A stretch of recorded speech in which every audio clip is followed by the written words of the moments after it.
네, 중동 사태 계속해서 자세히 짚어보겠습니다. 성일광 서강대 유로메나 연구소 교수, 남성욱 숙명여대 석좌 교수 나오셨습니다. 안녕하십니까? 안녕하세요. 자, 미국과 이란 전쟁 이제 3주차에 접어든 가운데 전쟁으로 인한 사망자가 3,000명이 넘어선 것으로 알려지고 있습니다. 상황이 진정되긴커녕 갈수록 더 격화하고 있는 그런 분위기인데 교수님, 전쟁의 끝이 보입니까? 안 보입니까?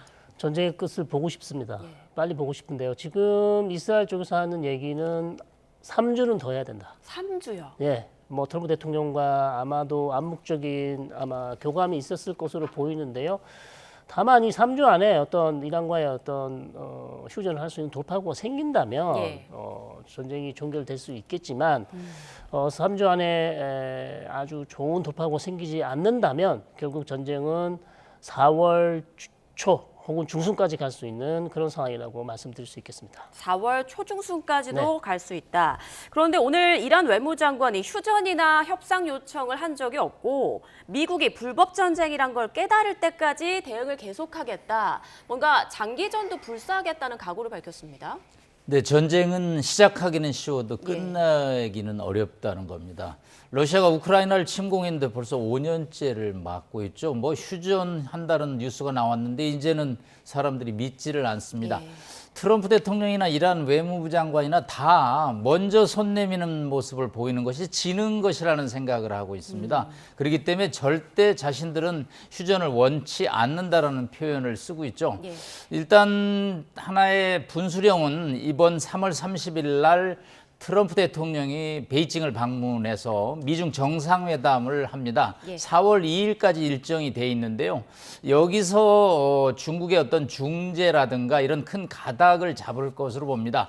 뭐 오만 그다음에 투르키예가 중재에 나서고 있지만 그것이 힘을 발휘하기는 어렵고요. 중국이 나서려면 결국은 4월은 돼야 되지 않겠냐. 그리고 양측이 조금 더 소모전 이거 좀 이렇게 표현해서 뭐 하긴 한데 양측이 아직은 여력이 좀 남아 있거든요. 이스라엘은 무기 재고가 이제 소진되기 시작했고요. 미국도 여러 가지 병력 이동, 무기 이동이 이루어지고 있는데 요게 한 4월 중순 가면 거의 한계에 오지 않겠냐. 이란 역시 피해가 급증하고 있고 마지막에 지금 보루인 하르그 섬에 대한 폭격이 남아있기 때문에 예. 미중 정상회담을 마친 4월 초중선이 돼야지 휴전이 실질적으로 논의되지 않겠나 전망하고 있습니다. 두 분의 전망을 종합해보면 빨라야 4월 초순 아니면 4월 중순까지는 좀 내다봐야 될 것 같다는 말씀해 주셨습니다. 말씀해 주신 하르그 섬, 지난 주말 트럼프 대통령이 이란의 하르그 섬을 폭격한 사실을 공개했는데 여기가 뭐 원유의 심장이다, 이란의 돈줄이다 이렇게 불리더라고요. 네, 어떤 것인가요? 아주 중요한 지역입니다. 그래서 뭐 여러 가지 표현들이 있는데 뭐 왕관의 보석이다. 아주 뭐 이란의 가장 중요한 핵심 원유 수출 터미널이거든요. 네. 그래서 여기를 트럼프 대통령이 이제 사실 끝까지 여기는 뭐 공격 안 하겠다고 생각을 했었는데 결국 지금 다급하셨어요. 그렇기 때문에 어쩔 수 없이 지금 여기에 있는 군사시설을 공격했고요. 이란 원유의 90%가 이 하르그 섬을 통해서 수출이 되고 있는 아주 중요한 지역인데 다만 이제 군사시설만 아직 공격을 했지 원유 수출할 수 있는 인프라는 아직 공격하지 않았습니다. 그러나 다른 보도를 보시면 이란 영토에서 이 섬으로 원유를 흘러보내서 이제 수출을 한단 말이에요. 예. 거기 저장고가 있기 때문에 지금 미국의 작전 아마도 이란 영토 즉 유전에서 원유가 이 하르그 섬으로 가지 못하도록 하는 작전을 구성하고 있다는 얘기도 있어요. 그러니까 인프라는 파괴하지는 않지만 예. 원유가 흘러 들어가지 못하도록 하는 그렇게 해서 이란을 압박하는 그런 수단도 고민하고 있다는 보도가 있어서 혹시 그런 작전이 준비 중이지 않나 이렇게 한번 생각을 해봅니다. 네. 자, 그럼 교수님, 일단 트럼프 대통령이 원유 시설은 공격하지 않았다라고 했는데 재미삼아 공격할 수 있다라는 도발 섞인 말을 하기도 했습니다. 정유 시설을 공격할 가능성에 대해서는 어떻게 보십니까? 여전히 높다고 볼 수 있습니다. 트럼프 대통령 입장에서는 지금 딜레마입니다. 사실은 미중 정상회담 전에 빨리 휴전을 하고 분위기를 바꿔서 오는 11월 중간 선거에 대비해야 되는데 벌써 18조 원의 군사비를 사용했다는 뉴스가 나오고 있고요. 뉴욕 증시도 신통치 않고 세계 경제가 마비 상태입니다. 본인 입장에서는 하르그 섬을 폭격해서 석유구 군사시설이고 모두 다 파괴하면 이란이 손들 것이냐. 이거를 아마 군사 전문가들한테 타진을 할 겁니다. 사실은 트럼프 대통령은 군대를 안 가셨어요. 그리고 국방장관 피츠 헤그석 씨 역시 ROTC 소령 출신인데 실전 정력은 없거든요. 그래서 결국은 합참 의장한테 의존하고 있는데 미 군 작전 전문가들조차도 하르그섬을 폭격한다면 그럼 휴전이 될까? 이거에 관해서는 이란의 신정체제, 우리 성일과 박사님 잘 아시겠지만 신정체제라는 분들이 그렇게 호락호락에 미국이 이번 전쟁의 3대 5판 중에 하나가 이란의 이 일종의 저항, 이거를 과소평가했다라는 거기 때문에 90%의 원유 수출에서 이란이 석유 대금을 못 받아서 군비를 증강시키는 건 어렵지만 그렇다고 이란 국민들이 자존심을 버려가면서 미국의 항복에 비슷한 휴전 요구를 수용할지에 대해서는 여전히 미지수라고 볼 수 있겠습니다. 네, 그러니까 이란 경제의 급소로 불리는 하르그 섬의 원유 시설을 공격한다 하더라도 이란이 항복하지는 않을 가능성이 높다라는 말씀이십니다. 자, 이란은 즉시 반격에 나섰습니다. UAE 핵심 석유 수출 기지인 푸자이라 항구를 공격했는데 이곳은 호르무즈 해협을 대체할 수 있는 일종의 우회로라고 보면 될까요? 그렇습니다. 여기 인도양과 통하는 오만만 쪽에 있는 항구거든요. 그래서 아부다비 쪽에서 이 항구 쪽으로 송유관을 깔아서 한 400km를 지나면 여기서 이제 호르무즈 해협을 통과하지 않고 외부로 원유를 수출할 수 있는 UAE의 가장 중요한 수출항인데요. 이것을 지금 또 이란이 아마 공격을 한 것 같아요. 이란이 이렇게 지금 UAE 쪽에, 즉 아랍에미리트 쪽에 공격하는 이유는 UAE 쪽에 있는 시설에서 자기 이란 영토로 미사일이 날아왔다는 거죠. 그렇기 때문에 UAE가 이번 미국의 군사 작전에 동참한 거 아니냐? 물론 그렇진 않겠죠. UAE 쪽에 있는 미군이 아마 쐈을 것으로 보이는데 어쨌든 이란 측에서는 이것을 상당히 지금 엄중하게 얘기를 하고 있고 계속해서 여기 말고도 다른 칼리파 항구나 아부젤리 또 항구 이런 지역도 공격을 할 수 있다고 좀 위협을 하고 있어요. 그래서 상당히 지금 UAE도 UAE와 이란 간에도 지금 상당히 긴장감이 고조되고 있는 그런 상황입니다. 네, 말씀하신 대로 UAE뿐만 아니라 이란이 두바이나 아부다비 항구 주민들에게도 대피를 경고한 만큼 추가 공습 우려가 나오고 있는 그런 상황인데 이 길들이 모두 막히게 되면 그 다음 시나리오는 어떻게 생각을 해볼 수 있나요? 전 세계 혼란으로 야기되겠죠. 사실 이란이 UAE를 공격하는 이유는 적대감보다는 거기 있는 미군 미사일 기지에서 이란을 공격하고 있다라는 판단을 하기 때문에 공격을 시작하고 있는 건데 사실 모두 이란이 막기는 어려울 거고요. 지금 물동량 기준으로는 20%인데 지금 재미있게 조금 유심히 보는 거는 이란이 위안화로 결제하는 기름은 통과를 시키고 있다. 그거는 결국은 러시아하고 중국이거든요. 중국하고는 상당히 통화를 하고 있고 또 하나 재미있는 국가가 인도입니다. 인도 역시 두 척의 LNG 선박이 지금 호르무즈를 통과했다라는 거거든요. 그 얘기는 인도와 또 이란이 소통하고 있다는 거고 브라질도 조금 또 소통을 하고 있는 것으로 보입니다. 일종의 반미 성향이 좀 있는 국가들에 대해서는 이란이 선별적으로 통과를 시키고 있습니다. 사실 중국은 70%가 호르무즈를 통해서 나오기 때문에 이걸 완전히 막는다면 중국 입장에서 가만히 있지는 않을 거고요. 트럼프 대통령 입장에서는 5개국에 파병 요청을 했는데 중국에게 요청을 했습니다. 중국으로서는 조금 앞뒤가 안 맞는 미국의 주장이라는 거죠. 그래서 중국의 대변인이 일단 공격을 멈추라는 표현을 쓰고 있는데 아마 이란이 이렇게 전면 봉쇄 조치보다는 선별적인 봉쇄를 통해서 중동 사태를 위기로 몰아가고 또 장기전으로 가면서 미국을 힘들게 하는 그런 전략으로 존재감을 과시하지 않을까 봅니다. 네, 이번 위안화로 거래한 유조선에 한해서 호르무즈 해협을 통과하는 방안을 검토하고 있다 이런 얘기가 나오면서 중국이 간접적으로 이란을 지원하고 있는 거 아니냐 이런 얘기도 나오고요. 그로 인해 나오는 자금을 전쟁 자금으로 쓰려는 거 아니냐 이런 얘기도 있습니다. 사실 중국 입장에서는 에너지 수입 의존도가 호르무즈에 거의 몰려 있습니다. 만약에 호르무즈가 완전히 막힌다면 중국 경제는 삽시간에 어려움을 직면하죠. 중국 입장에서는 미국이 아무리 요구해도 그런 요구에는 수용하지는 않을 것 같고요.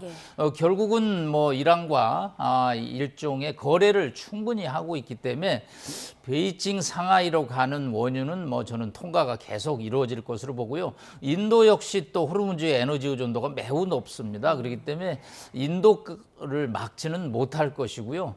또 이게 국제전 양상으로 벌어지는 게 우크라이나에 대한 지원이 약해지니까 러시아가 또 우크라이나의 폭격을 지금 강화하고 있고 국제전 양상이라 획일적으로 이걸 전면 봉쇄한다든가 뭐 중국이 여기 적극적으로 미국에 동참한다든가 이런 시나리오는 어렵고요. 결국은 미국이 점차적으로 휴전적으로 물밑에서 대화를 지속해 나갈 수밖에 없지 않나 하는 양상입니다. 네, 앞서 남 교수님께서 트럼프 대통령의 오판에 대해서 평가를 해주셨는데 월스트리트 저널 보도에 따르면 그 이란의 호르무즈 해협 봉쇄 위험을 미국 수뇌부가 예상하지 못했던 것도 아닌 것 같습니다.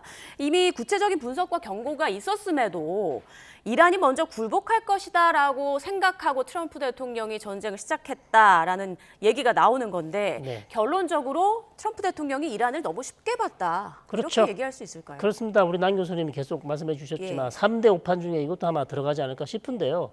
호르무즈에 막겠다는 얘기를 전쟁 전부터 계속 얘기를 했고요. 이것뿐만 아니라 주변에 있는 걸프 국가에 있는 미군 기지 이번에는 정말 때리겠다. 정말 공격할 테니 절대 우리를 공격하지 마라고 여러 차례 경고를 했습니다. 근데 이 경고를 귀담아 듣지 않았어요. 예. 그리고 설사 귀담아 듣지 않더라도 그래도 만약에 사태에 대비를 해서 최악의 경우 공격을 만약에 호르무즈 해협을 막는다면 그럼 우리는 어떻게 할까라는 대책이라도 세웠어야 되는데 거기에 대한 대비를 하나도 하지 않고 전쟁을 너무 서두른 거 아닌가. 여기에 대한 이제 비판이 계속 나오고 있는 것이고 걸프 국가에 대한 공격도 지금 어마어마하게 하지 않았습니까? 여기에 대한 대비책도 사실 없었어요. 그렇기 때문에 너무나 전쟁 준비를 소홀히 하고 그다음에 전쟁을 너무 빨리 시작하다 보니까 급하게 하다 보니까 이런 결과를 낳게 된 것 같습니다. 마두로 대통령 축출에 성공해서 그 자신감에 좀 빠르게 전쟁을 시작한 건가요? 어떻게 보십니까? 그렇게도 볼 수 있죠. 마두로 작전이 생각보다 훨씬 쉽게 끝났고요. 트럼프 대통령은 거기에 좀 도취돼 있었던 것 같습니다. 그래서 이란 정도도 우리가 얼마든지 압도적인 군사력으로 몰아붙이면 손 들고 나온다. 그리고 알리 카메나이 최고 지도자를 개전 초기에 암살하면 이 정권은 그냥 와르르 무너질 거라는 아주 낙관적인 그런 생각만 한 것 같아요. 그러나 이란이라는 정권이 그렇게 호락호락하게 붕괴되는 정권이 아니지 않습니까? 그래서 끝까지 저항하겠다는 그 저항 정신이 있는데 이런 것들을 조금 간과한 것 같아요. 여러 가지 시나리오를 생각하지 않은 트럼프 대통령이기 때문에 지금 좀 돌발적으로 행동하는 경우도 없지 않아 있는 것 같은데 지금 호르무즈 해협 확보마저 쉽지 않다고 판단하면 지상전 병력 투입할 가능성이 있다라는 얘기 계속 나옵니다. 그렇습니다. 최근 일본에서 2,500명의 해병을 또 이란 지역으로 또 급파하지 않았습니까? 그래서 여러 저런 아마 지상군 투입 뭐 정규군은 아니지만 특수군을 투입해서 예를 들어서 뭐 지금 하르그 섬을 점령한다거나 아니면 호르무즈 해협에 있는 중요한 거점 섬들이 몇 개 있단 말이에요. 그런 것들을 점령을 해서 아마도 호르무즈 해협 봉쇄를 해제해 보려는 트럼프 대통령의 노력인 것 같은데요. 이것도 상당히 위험해 보입니다. 그래서 많은 또 준비가 필요하고 병력 증원도 필요하고요. 시간이 조금 걸릴 것 같아요. 그래서 아마 조금 시간이 지나면 구체적인 어떤 군사작전 계획이 나올 것 같습니다. 자, 이번에는 트럼프 대통령의 입에서 한국이 언급된 이 내용을 좀 자세히 짚어보겠습니다. 트럼프 대통령이 한국과 중국, 일본, 영국, 프랑스 이렇게 5개 국가를 콕 집어서 군함 파견을 요청했습니다. 그런데 궁금한 게 여기에 이란의 우방국이자 미국의 경쟁국인 중국도 포함이 돼 있거든요. 어떤 의도가 담긴 요청일까요? 네, 일단은 이제 3월 30일 날 트럼프 대통령의 방중이 예정돼 있는데 중국을 조금 압박하는 카드인 것 같습니다. 뭐 중국의 군함이 파병하라는 것을 뭐 실현하기보다는 중국과 이란 간의 협력 관계를 좀 끊어보려고 하는 압박 조치인 것 같고요. 나머지 4개국은 동맹 관계죠. 영국, 프랑스, 한국, 일본이죠. 그렇기 때문에 중국에 대한 제스처는 이란에 대한 협력을 단절시키는 그런 의도라고 볼 수 있겠습니다. 조금 전에 이제 성일관 교수님 말씀하셨던 지상군 파병에 대해서 조금만 말씀을 드리면 이거는 새로운 차원의 전쟁으로 확대가 됩니다. 이 마두로 정권은 저항이 없었거든요. CIA가 정보를 입수해서 핀셋으로 지도자를 끄집어냈는데 이 테헤란은 그렇게 될 수는 없습니다. 예. 뭐 반미 시위가 아니라 뭐 반 테헤란 시위, 반 하메네이 시위가 나와야 되는데 뭐 모일 수가 있나요? 미사일에 의해서 사망이 되는 상황이기 때문에. 그래서 지상군 파병에 대해서 워싱턴의 국제정치에 이런 표현이 있습니다. 공공명 사망하면 미군이 그러면 이제 워싱턴이 슬슬 동요한다. 예를 들어 지금 뭐 14명 미군이 사망한 것으로 나옵니다. 그런데 이게 100단위 사망이 나오면 그때는 이제 미국 의회가 시끄러워지고요. 1000단위로 사망자가 나오면 그때는 정권이 바뀐다라는 게 이제 국제 정치에서 흔히 평가를 합니다. 예. 만약에 지상군이 지금 일본에서 아까 성일관 교수님 말씀한 대로 이초범병이 가서 하르그 섬으로 점령했다. 미사일 드론으로 떨어져서 거기서 한 개 중대 정도 100단위의 사망자가 난다.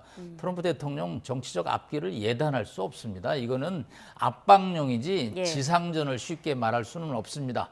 다만 이제 여기에 고민은 한국과 일본의 이제 파병 문제인데 파병은 해도 고민, 안 해도 고민이라는 표현으로 어려움을 얘기할 수밖에 없고요. 우리 입장에서는 이제 동맹에 대한 청구서죠.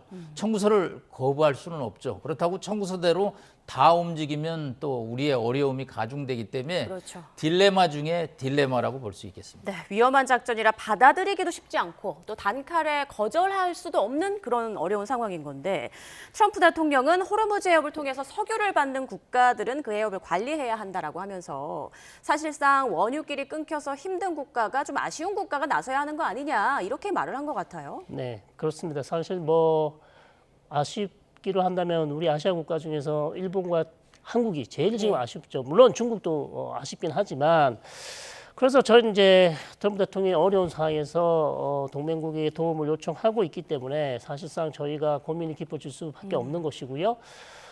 가능한 다른 어떤 해법이 있다면 이 방법을 좀 피하고 싶지만 군함 파견을 피하고 싶지만 딱히 떠오르는 게 없습니다. 예. 그렇기 때문에 계속해서 워싱턴과 대화를 하면서 우리가 할 수 있는 그리고 우리가 취할 수 있는 그런 조치를 취하고요.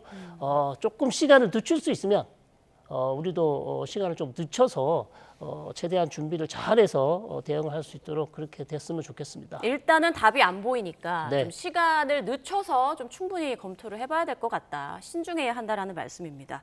지금 다른 나라들도 군함 파견에 대체적으로 명확한 입장을 내지 않고 있는 것 같은데 다카이치 일본 총리 같은 경우에는 당장 또 오는 19일에 트럼프 대통령과 정상회담을 앞두고 있지 않습니까? 그래서인지 이 요청을 받아들일 가능성도 있다라는 전망이 나오더라고요. 미일 동맹의 성격상 한미 동맹보다는 클래스가 좀 위거든요. 예. 특히 19일 날은 이제 다카이치 사나이 총리가 선거에서 대승을 한 다음에 처음으로 미일 정상회담이 열립니다. 미국의 요구를 아마 저는 다카이치 총리가 상당 부분 수용할 것으로 봅니다. 예. 미일 동맹의 격생 차원에서. 그러면 이제 자위대 해상 병력을 파견할 수밖에 없는데 다만 이게 다국적군 형태로 갈 것이냐 아니면 개별 일본의 상선을 보호하는 작전으로 갈 것이냐에 관해서는 일본의 고민이 좀 있을 거로 봅니다. 일본도 자국민이 피해가 나면 뭐 여론이 안 좋아지기 때문에 그대로 갈 수는 없는데 그렇다고 해서 또 무작정 미국의 요구를 거부하지는 않을 겁니다.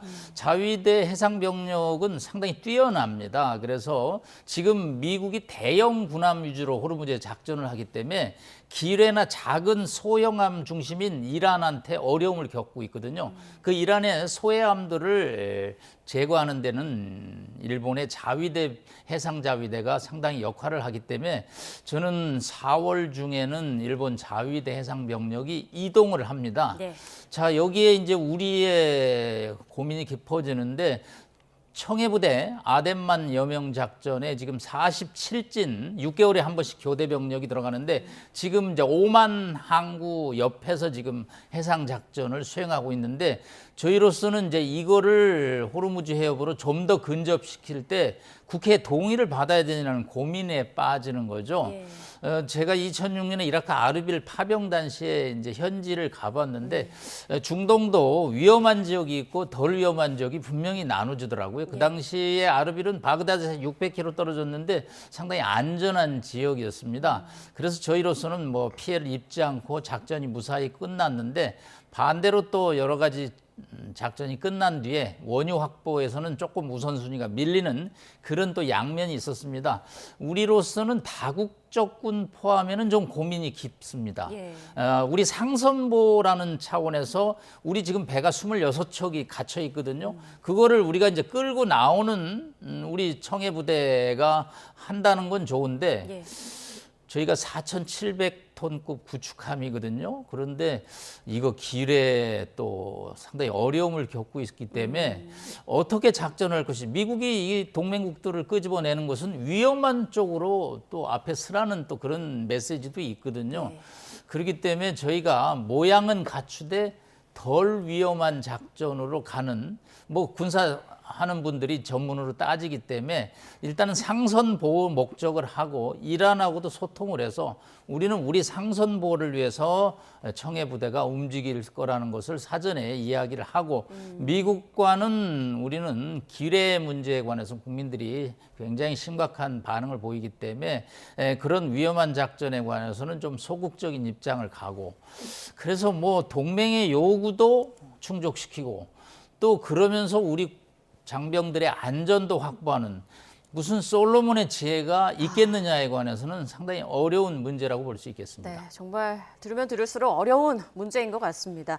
자, 우리나라가 어떻게든 미국의 요청에 좀 응하는 쪽으로 움직임을 보인다면 네. 이란 측에서 굉장히 반발을 하지 않을까 이런 우려가 나오는데요. 어떻습니까? 반발하겠죠. 예. 반발 안 할 리가 없고요. 반발할 텐데 우리가 과거에도 이런 또 사례가 있지 않습니까? 우리가 이 미국의 대이란 경제 제재에 우리가 오랫동안 동참하면서 이란 쪽에서 상당히 많은 이제 불만을 표시하기도 했고요. 그러나 최근에 우리가 70억 불 되는 지금 대금을 이란에게 결국 까타르 은행에 보내면서 그 문제는 해결을 하긴 했었어요. 최근에 오랫동안 우리가 돈을 돌려주지 못했는데 이란에 돌려줘야 될 돈을 돌려주었지만 여전히 이란 쪽에서는 그 부분에 대해서도 아쉬움을 표하기도 했었습니다. 예. 왜 미국의 경제 제재에 한국이 동참하냐? 아무리 한국이 미국의 동맹이지만 그럴 필요 있냐라면서 여러 가지 이제 문제들을 많이 제기를 했었는데 지금 상황도 똑같습니다. 결국 우리가 할 수 있는 것은 이란에 될 수 있는 모든 채널을 가동해서 최대한 우리의 입장을 설명하고 우리가 어쩔 수 없다. 미국 쪽에서 강력히 요구하면 우리가 쓸 수 있는 수단이 많이 없고 우리의 운신의 폭이 너무나 좁아지기 때문에 우리도 피하고 싶지만 어쩔 수 없이 하는 것이다라는 우리의 참 어려운 상황을 계속해서 이란 쪽에 설명할 수밖에 없습니다. 이거 외에 다른 것이 없고 이렇게 설명한 이후에 혹시 이란과 한국 간의 어떤 경제 협력이나 다른 것들에 대해서도 조금 한국이 좀 이란에게 많은 것들을 좀 지원해주거나 아니면 시장에 대해서도 좀 좋은 메시지를 같이 함께 이란과 논의를 해보는 그런 방안도 필요할 것 같습니다. 네, 그리고 이번 전쟁이 중동 전역으로 확산되는 거 아닌가, 전쟁 참여를 자제하던 걸프국이 본격적으로 개입하는 건 아닌가라는 우려도 나오는데요. 지금 어떻게 상황 보고 계세요? 일단은 미사일이 날라오니까 뭐 UAE라든가 이라크, 오만, 바레인 뭐 이런 나라들이 예민하게 반응을 할 수밖에 없고요. 예. 뭐 전쟁이라는 게 꼭 의도를 갖고 개입하는 것도 있지만 자기도 모르게 빨려 들어가는 측면도 분명히 있거든요. 미군 기지가 있기 때문에 미군 기지에 결국 미사일이 떨어지면 자국민이 피해가 나고 그 자국은 또 반응할 수밖에 없기 때문에 이 중동 전쟁은 뭐 확산을 할 수밖에 없고 이란이 또 의도하는 바는 역시 혼란을 가져와서 미국의 선택이 잘못됐다는 걸 보여주기 위해서는 주변국들에 대한 공격 다만 명분은 그렇게 하지 않지만 피해가 확산돼서 이게 미국에 대한 반미주의로 흐르게 만드는 그런 이란의 또 전략도 있다고 볼 수 있겠습니다. 네, 지금 전쟁으로 인한 사망자가 계속 속출하고 있는 가운데 하루빨리 전쟁이 끝나길 바라보겠습니다. 지금까지 성일광 서강대 유로메나 연구소 교수, 남성욱 숙명여대 석좌 교수와 함께 중동 사태 짚어봤습니다. 고맙습니다.